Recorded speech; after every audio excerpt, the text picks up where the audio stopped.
Listen, if you've been watching your paycheck disappear into some landlord's pocket faster than a TikTok trend dies out, feeling like you're trapped in a financial hamster wheel where rent increases every year but your salary definitely doesn't, I need you to pay extremely close attention to what I'm about to reveal. The rental market that's been absolutely crushing American families for the past 4 years is about to experience a reversal so dramatic, it'll make Black Friday doorbuster deals look like a gentle suggestion. We're not talking about a small adjustment or some modest relief. We're looking at a fundamental shift in power from landlords back to renters by 2026. And the forces driving this massive change are already in motion, happening right under your nose. I know that sounds impossible after years of getting hit with rent increases that would make a loan shark blush. But the data I'm about to show you proves this shift is not only coming, it's downright inevitable.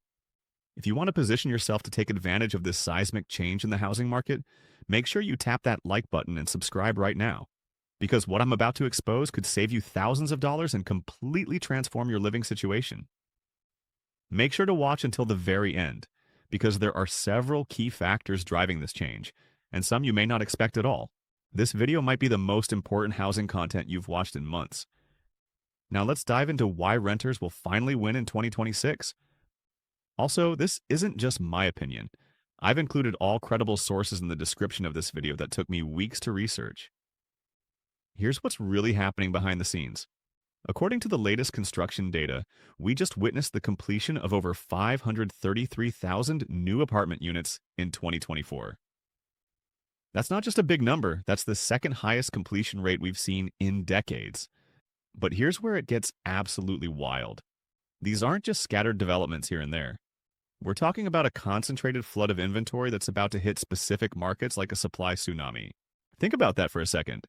More than 500,000 new rental units just became available, and landlords are suddenly competing for tenants instead of tenants competing for apartments. The power dynamic that's been crushing renters since 2020 is about to flip completely upside down. But it gets even better. Here's what the construction industry doesn't want you to see. New construction starts have absolutely cratered. We're talking about a 50% drop from the levels we saw in 2022 and 2023.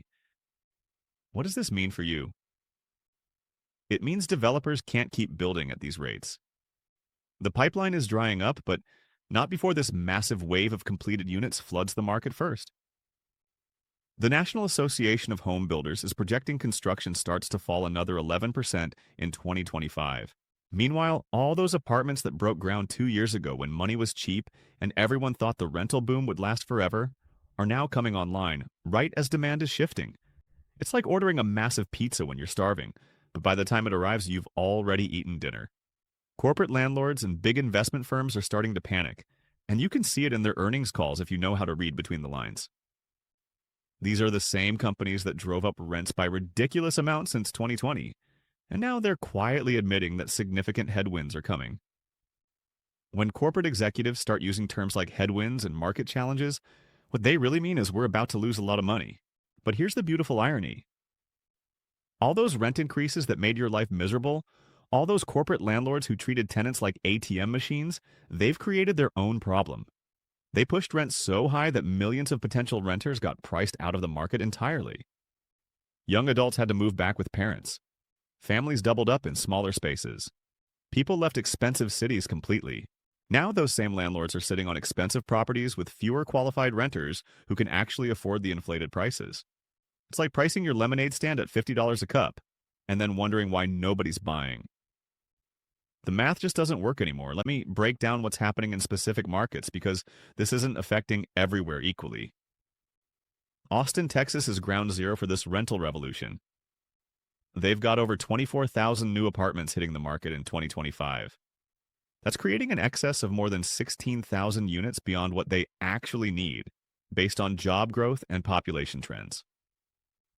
When you have 16,000 more apartments than you have renters to fill them, landlords start getting very creative with their pricing. Phoenix is seeing similar dynamics. Vacancy rates have jumped to over 12%, and asking rents have actually declined by 2.6% over the past year. This isn't some temporary blip. This is what happens when supply finally catches up with artificial demand that was created by speculative investment. But here's what makes this even more powerful for renters. The construction financing crisis is about to make everything worse for landlords and better for you. When developers took out loans to build all these apartments, interest rates were near zero. Now they're trying to refinance at rates that are 3 times higher. The math doesn't work, and many developers are facing serious financial stress. This creates a domino effect. Stressed developers need to lease up their properties fast to show cash flow to their lenders. Landlords with variable rate mortgages are seeing their carrying costs skyrocket. Insurance costs have increased by 180% in many markets. All of these pressures are forcing property owners to prioritize occupancy over maximum rents. What does this mean for you as a renter? It means landlords are about to start competing for your business instead of you competing for their apartments.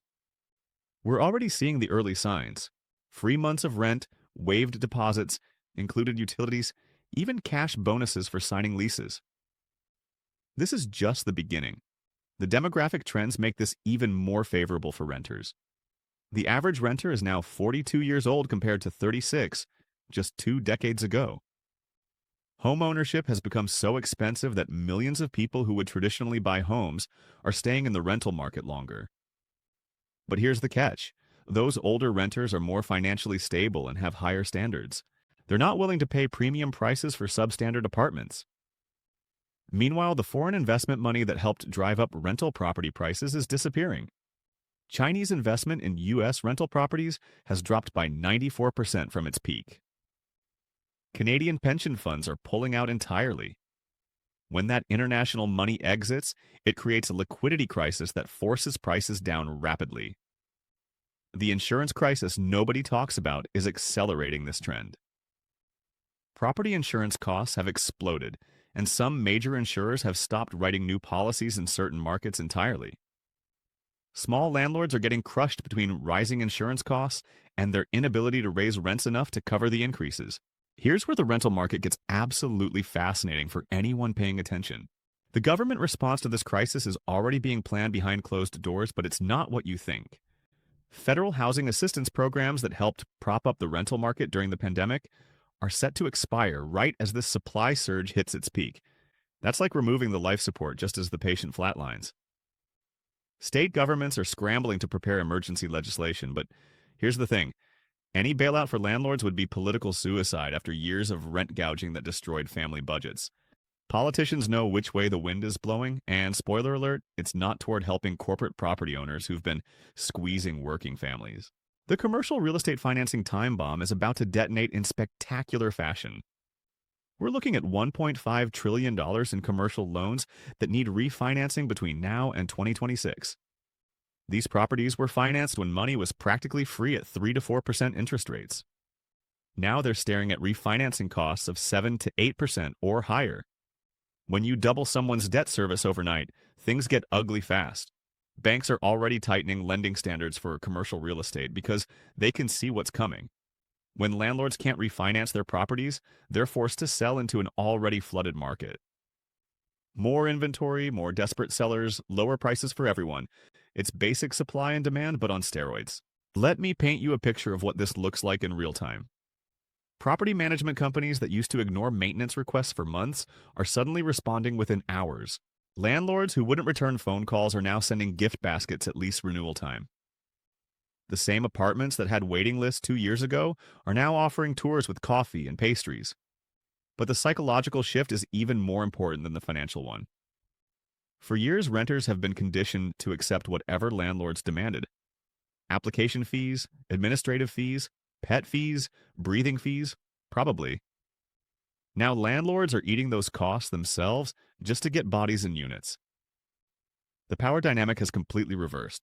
The regional variations make this even more interesting.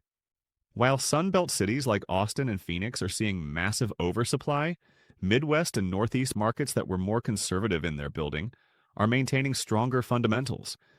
If you're strategic about location, you could ride this wave perfectly. Cities that overbuilt during the pandemic boom are about to learn expensive lessons about market cycles. Charlotte, Orlando, Raleigh-Durham, Tampa, they all have elevated construction levels compared to their actual housing needs. By early 2026, These markets could see vacancy rates that would make landlords break out in cold sweats. The demographic reality is creating a perfect storm for rental market disruption. Remote work isn't going anywhere, which means millions of renters no longer need to live near expensive city centers. They can move to cheaper markets and still keep their jobs.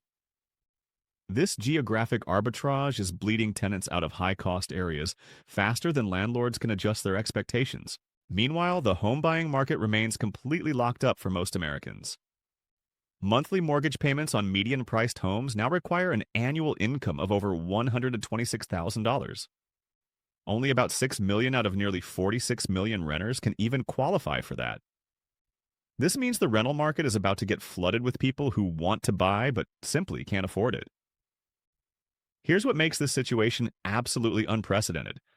Unlike previous housing cycles where supply and demand gradually rebalanced, we're about to see a sudden collision between massive new supply and constrained demand. It's like a slow-motion car crash, except the car is filled with overpriced apartments, and the wall is basic economic reality. The construction industry created this monster during the pandemic when they thought work from home was temporary, population growth would continue at pre-pandemic rates, and cheap money would last forever. They were wrong on all three counts, and now they're sitting on billions of dollars in properties that don't have enough qualified tenants to fill them. Corporate earnings calls are becoming comedy gold if you understand the code words. When real estate investment trusts start talking about market normalization and operational efficiency, what they really mean is we built too much stuff, and now we're in trouble. These companies that spent years bragging about rent growth are now quietly lowering their revenue projections. The insurance crisis is accelerating everything because it's hitting landlords from multiple directions simultaneously. Not only are insurance costs exploding, but some insurers are simply refusing to write new policies in certain markets. When you can't get insurance, you can't get financing. When you can't get financing, you're forced to sell. When everyone's forced to sell at the same time, prices collapse. International investment patterns tell the real story about where smart money thinks this market is heading. Foreign buyers who helped drive up rental property values are pulling out faster than tourists from a hurricane warning. They can see the writing on the wall, even if domestic investors are still in denial. The timeline for maximum renter advantage is becoming crystal clear. The first half of 2025 will see increasing vacancy rates and more aggressive concessions from landlords. The second half of 2025 through early 2026 is when the dam really breaks as new supply meets recession-weakened demand. Look, I know this feels too good to be true, after years of getting financially hammered by landlords who treated you like walking ATM machines.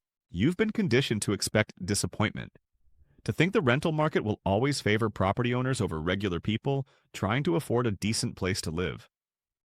But the math doesn't lie, and the forces I've shown you are already in motion.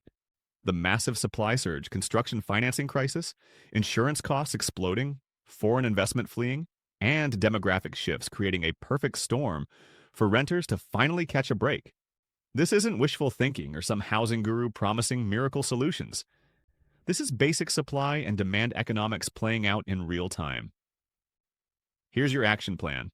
If your lease is up for renewal in the next 18 months, don't panic. Sign a long-term commitment.